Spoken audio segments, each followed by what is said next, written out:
కానీ దేవుణ్ణి అలా నమ్మకుండా సైతానుగాడు శోధిస్తాడు. ఏ మొహం పెట్టుకొని పోతావు, ఏ మొహం పెట్టుకొని పోతావు అంటే పురుషోత్తం గారు పాడినట్టు పాడాలి.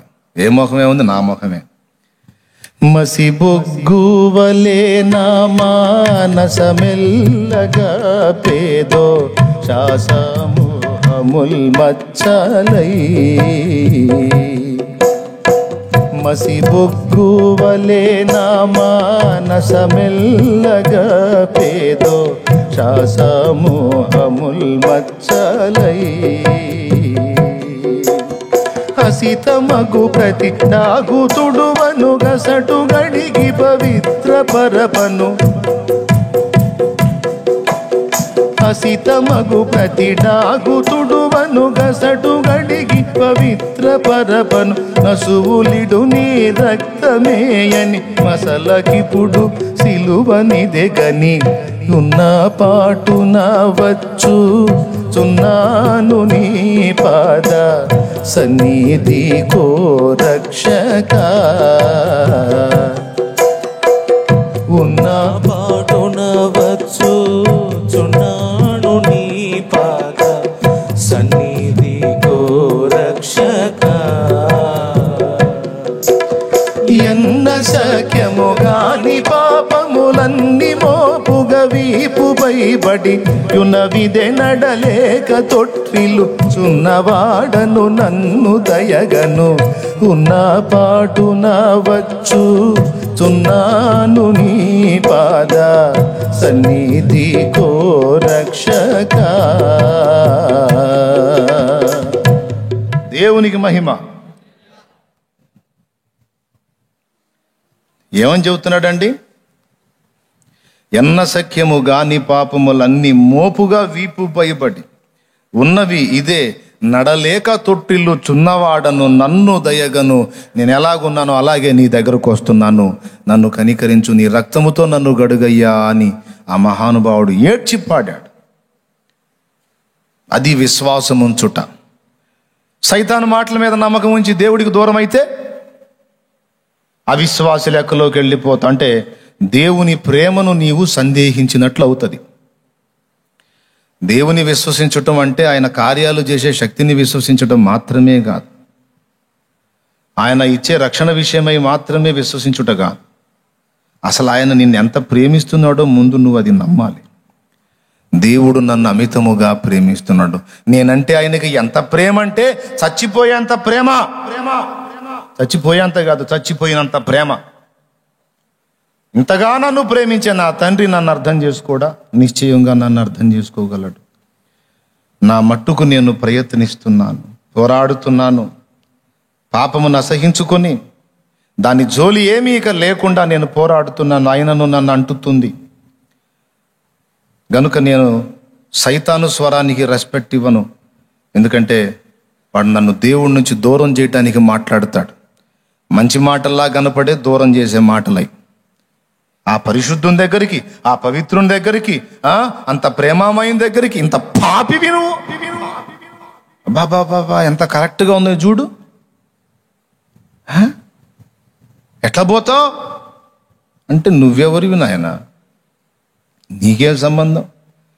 ఇవన్నీ ఆయన అనమను, నన్ను నా దేవుణ్ణి అనమను, అప్పుడు మానుకుంటాను నేను. ఒరే ఇంత పరిశుద్ధుణ్ణి, ఇంత పవిత్రుణ్ణి, ఇంత నీతిమంతుణ్ణి నా దగ్గరికి సిగ్గు లేదంటరా వచ్చావు అని ఆయన అనమను, అప్పుడు ఆగుతా. నువ్వెవడివిరా నాకు చెప్పటానికి? ఏ మనుషునితో అయినా సరే అదే చెప్పాలి. నువ్వెవరివి నన్ను ఆగమనటానికి? నా దేవుడు నన్ను అంటే అప్పుడు ఆగుతా. కానీ ఆయన అనడం, నా యొద్దకు వచ్చు వారిని నేను ఎంత మాత్రము బయటకు త్రోసివేయనన్నాడు. నువ్వు కింద పడి కూడా మళ్ళా పోయి ఆయన దగ్గర కూర్చున్నావంటే ఆయనకి ఏమర్థమవుతుంది? పాపం వీడి వంతు వీడు ప్రయత్నం చేస్తున్నాడు, పాపం బలహీన పడ్డాడు, అయినప్పటికీ నా ప్రేమను నమ్మాడు, నేను క్షమిస్తానని నమ్మాడు, మళ్ళీ అవకాశం ఇస్తానని నమ్మాడు, అందుకే నా దగ్గరకు వచ్చాడు. పోన్రా బాబు, ఇంక చేయకు, జాగ్రత్తగా చేయి, మళ్ళా సాధన చేయి, మళ్ళా ప్రయత్నం చేయి.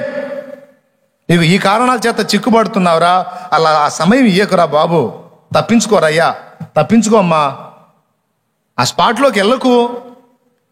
అక్కడికి వెళ్ళినప్పుడు నువ్వు శోధించబడుతున్నావు, వెళ్ళొద్దు, ఆ వాతావరణం ఏర్పరచుకోకుండా జాగ్రత్త పడు అని చెప్పి, బుద్ధి చెప్పి, మళ్ళీ సలహా చెప్పి పంపిస్తాడు.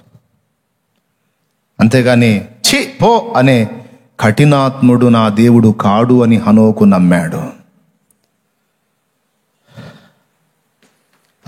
అది దేవునికి ఇష్టమైంది. తప్పిపోయిన కుమారుడు డబ్బులన్నీ తీసుకెళ్లి వేశ్యలతో తగలబెట్టి, పనికిమాలిన వ్యాపారాలన్నీ చేసి, దుర్వ్యాపారాలు చేసి, దరిద్ర కొట్టు స్నేహాలతో తిరిగి అన్ని నాశనం చేసి ఇంటికి వస్తున్నాడు. తండ్రి ఏమనాలి? ఆ వెధవ వస్తున్నాడు, నా గడప తొక్కటానికి వీల్లేదు, పొండి, వాడి ముఖం కూడా చూడండి చెప్పండి.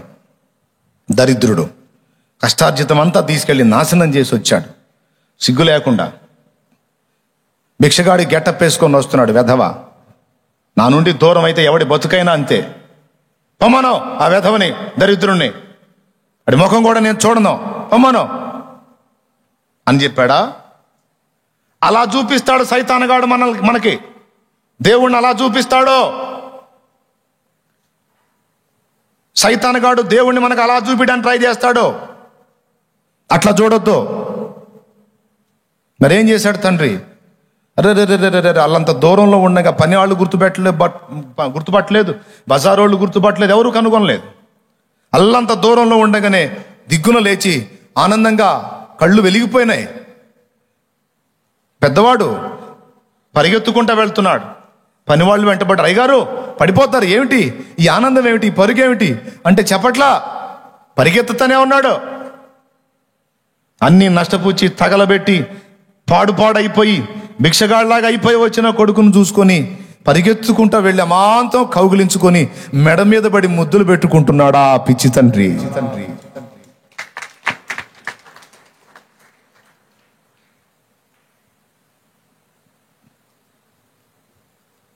ఎక్కడి నుంచి వచ్చాడో తెలుసా? పందుల దొడ్డిలో నుంచి వచ్చాడు, అసహ్యమైన స్థలంలో నుంచి వచ్చాడు. స్నానపానాదులు లేవు, చీలికలు పేలికలైన వస్త్రాలు, తలకు నూనె లేదు, జుట్టు పెరిగి గడ్డం పెరిగి పిచ్చివాళ్ళలాగా వచ్చాడు. అతన్ని ఎవరూ గుర్తుపట్టలేదు, నాన్న గుర్తుపట్టాడు. గుర్తుపట్టి తను పడేది కూడా కానకుండా పరిగెత్తుకొని పోయి దుర్గంధపూరితంగా ఉన్న ఆ కొడుకు మీద పడి గట్టిగా హత్తుకొని, ఎన్నాళ్ళగా కనిపించావురా అని ముద్దులు పెట్టుకుంటున్నాడు ఆ తండ్రి. ప్రేమ గల తండ్రి. హల్లెలూయా. మన పరలోక తండ్రి కూడా అలాంటి వాడే. నిన్నెంత ప్రేమిస్తే తనకిష్టమైన అద్వితీయ కుమారుని నీ కొరకు బలిగా అర్పించాడు. ఊహించు. నిన్నెంత ప్రేమిస్తే తన జనితైక పుత్రుని నీ కొరకు అలాగ దారుణంగా బలి చేయడానికి ఇష్టపడ్డాడు. ఊహించు. దుష్టుడు అంటాడు, నిన్ను ఒప్పుకోడు దేవుడు అంటాడు. నువ్వెవటా చెప్పటానికి? ఆ ముక్క ఆయన చెప్పాలి. నా తండ్రికి నేనంటే ఎంతో ప్రేమ, ఆయన వదిలి నేను బతకలేను. ఒకవేళ నేను పాపినని కొట్టి చంపితే చంపని, నేను ఆయన దగ్గరే పడతాను. చంపేస్తే ఆయన చేతుల్లో చస్తాను. ఆయనకు దూరంగా మాత్రం నా వల్ల కాదు, నేను ఆగలేను. హనోకు అనుభవం. హనోకు దేవుని ప్రేమను నమ్మాడు, అందుకు దేవునికి ఇష్టడయ్యాడు. తన 300 సంవత్సరాల నడకలో ఎన్నెన్నో ఎదురు దెబ్బలు తిని ఉండవచ్చు, నేను తగను అనుకోవచ్చు, కానీ దేవుణ్ణి నమ్మాడు.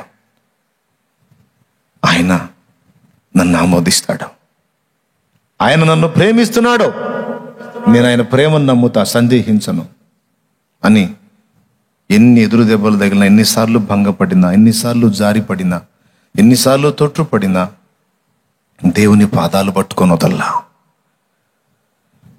దేవుడు కనికరించి పాపం నిండిన ఈ సమాజంలో పాపానికి దూరంగా బ్రతకటం ఎలాగో హనోకుకు నేర్పించుకున్నాడు. ఈరోజు ఒకప్పుడు చాలా బలహీనుడివి నువ్వు, చాలా బలహీనురాలివి. లైవ్లో ఉన్నోళ్ళు కూడా చాలా బలహీనులు ఒకప్పుడు. మీరు చాలా, మీకు తెలుసు మీ జీవితం గతాన్ని ఊహించండి. కానీ ఈరోజు సాధన మొదలుపెట్టావు, కొద్దిగా సంవత్సరాలు అయింది, కొన్ని కాలం అయింది, నెలలోళ్ళు ఉన్నారు, సంవత్సరాల వాళ్ళు ఉన్నారు. మార్పు రాలేదా? చిన్న చిన్నగా సైకిల్ దొక్కటం రావట్లేదా? కొంచెం మెరుగుపడింది. ఇంకా కొద్దిగా ఆగండి, ఇంకొద్దిగా ఆగండి, ఇంకా నిలబడతారు. ఇంకా ఎక్కడెక్కడ వీక్ అయినారో అక్కడ కూడా నిలబడతారు. నేర్పుకుంటాడు దేవుడు నీకు. నీ అంతటా నువ్వు సైకిల్ దొక్కేటట్టు చేస్తాడు ఆయన. అంతేకాదు, నీ అంతటా నువ్వు నిలిచి సైకిల్ తొక్కటమే కాదు, నువ్వు మరికొంతమందిని నడిపించగలిగేంత శక్తిలోనికి నేను తీసుకొస్తాడు ఆయన. మరికొంతమందిని నువ్వు ప్రభావితం చేసేటట్టు ఆయన శక్తి నీకు అనుగ్రహించి నిన్ను అలాగ రెడీ చేస్తాడు. ఇప్పుడు నువ్వు నిలవటమే కష్టం అనిపిస్తుంది కాదు, నో, నిన్ను బలపరిచి నీకు సాధన నేర్పించి నిన్ను నిలబెట్టి అనేకుల్ని నువ్వు నిలబెట్టడానికి ఒక పాత్రగా దేవుడు నిన్ను వాడుకోపోతే అప్పుడు అడుగు. నమ్మితే చప్పట్లు కొట్టి దేవుని మహిమపరచు గట్టిగా. సందేహం ఉందా ఎవరికైనా? విశ్వాసం ఉందా? ఏం విశ్వాసం ఉంది? నన్ను నిలబెడతాడన్న విశ్వాసం నాకుందన్న. డౌట్ లేదుగా?